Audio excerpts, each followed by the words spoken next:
video is brought to you by Letsynthesize Academy, the #1 place for practice-oriented courses for serious music producers. Hey, Letsynthesize here. A few weeks ago I showed you how to process old school breaks to fit into any drum-based production, basically where I struggled to use the slides with Midi feature, and today I want to show you how to use it very effectively and very creatively, so let's jump into it. Okay, so let's say you have this nice loop.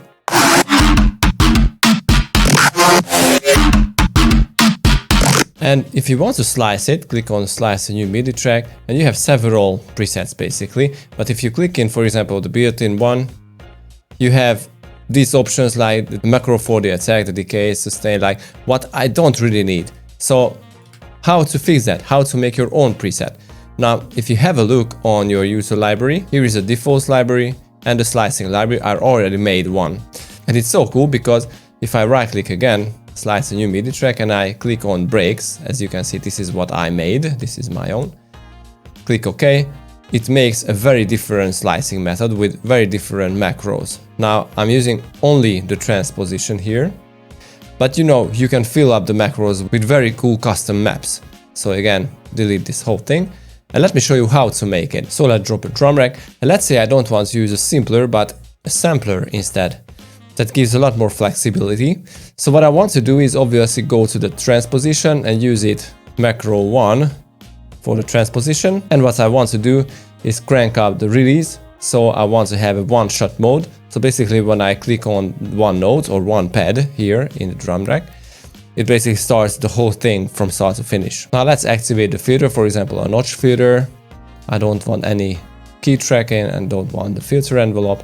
But what I want to do is go to the modulation, LE for 1, like set it to about, I don't know, 2 Hz, and crank up the filter. So basically LE for 1 will move the filter back and forth on our little neuro thing that we just made.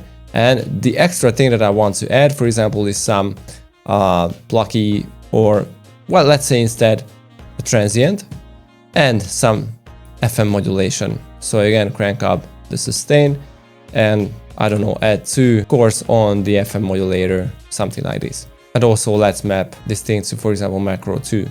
Let's say this FM. Set the chords to macro 3, FM chords. And you know what, let's play with the filter too. So frequency, filter. Okay, so once you've done that, all the thing you need to do is name this thing, for example, FM neuro slice, and go to the user library and drop this thing here in the slicing folder. Once you've done that, you can click this thing again, the loop, slice a new Midi track, and choose the FM neuro slice. And it is so cool because you can see you have your controls. Let's say I want to play with the first slice.